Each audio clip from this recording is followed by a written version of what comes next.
The elevator doors slid open. A bodyguard found him crumpled on the floor. This time, he did not hesitate. Welcome to History Unwritten. Today, Prince survives the overdose that nearly killed him at Paisley Park, and the world we almost had. By April of 2016, Prince Rogers Nelson was 57. He was still filling arenas alone with a guitar and a piano. He was the same restless genius behind Purple Rain 3 decades earlier. Decades of stage jumps and heels had wrecked his hips. He hid the pain for years, self-medicating with opioid painkillers instead of slowing down.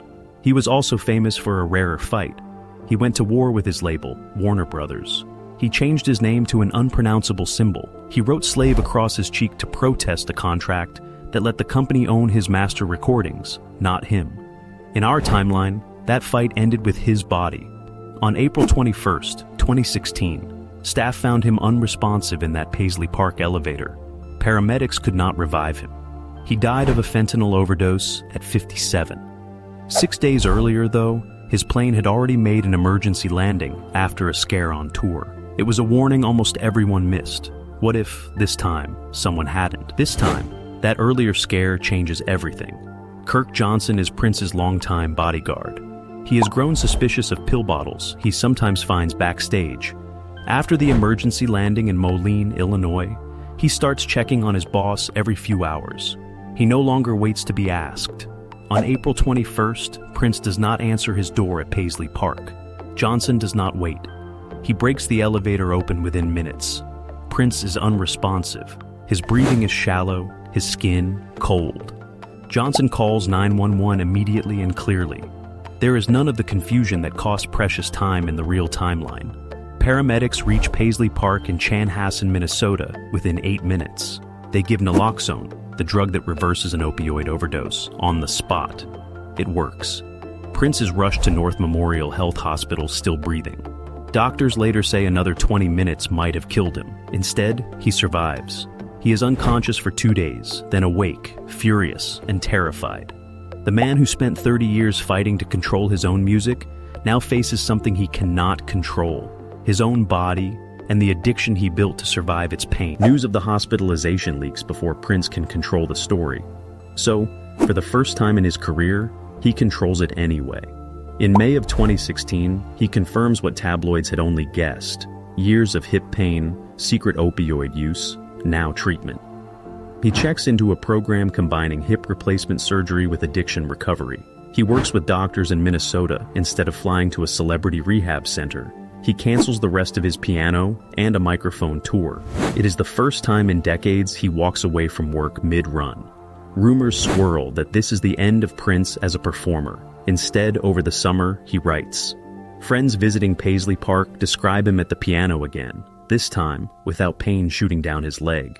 In September, he thanks fans publicly. He quietly announces a new fight, not against pain, but against the streaming royalty system he had already criticized as unfair to songwriters. It is a smaller headline than an overdose would have been, but it is the first sign that survival has not softened him.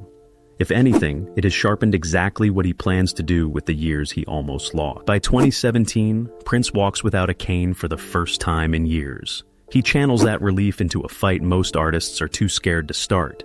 He builds an independent streaming platform he owns outright. He dares other veteran musicians to pull their catalogs from Spotify and Apple Music and join him. Few do at first. The money is too good to walk away from. In 2018, he testifies before Congress on the Music Modernization Act.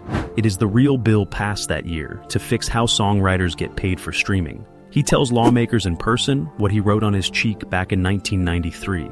He is not diplomatic. He tells label executives publicly they are, in his words, still selling artists' futures for pennies. Warner Brothers, the label he broke from decades earlier, quietly renegotiates terms with several legacy artists. They would rather do that than risk the same fight in public.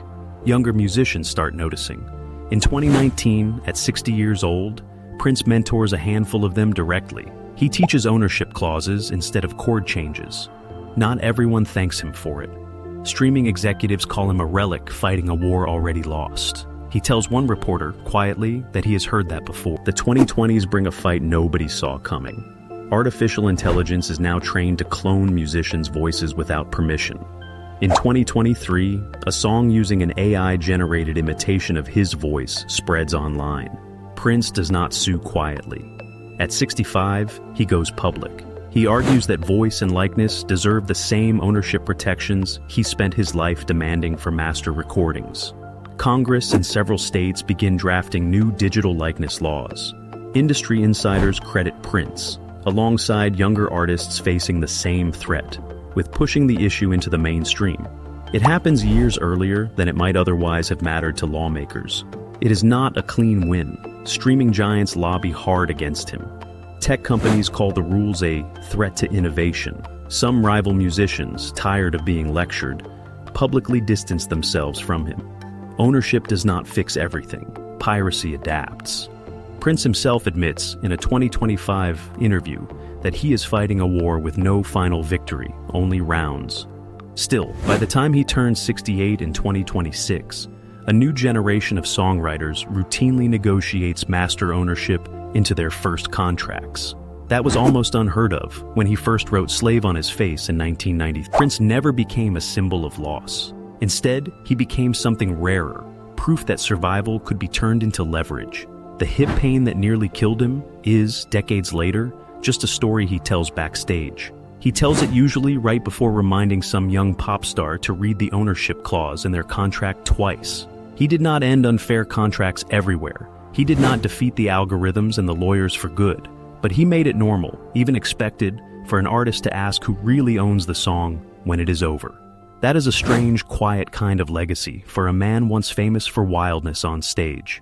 It exists only because, on one April afternoon in 2016, a bodyguard broke down a door minutes sooner than he did in our timeline. Just minutes.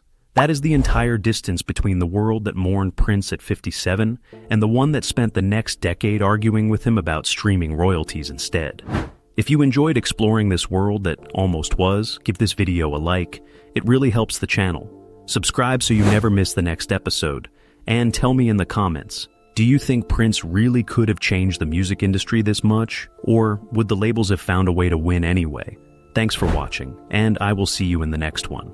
If you want the fuller story, this one is part of a collection of musicians and their unwritten futures in the companion book, History Unwritten, Volume 2, The Songs Never Sung. There is a link in the description with a free first chapter on the page.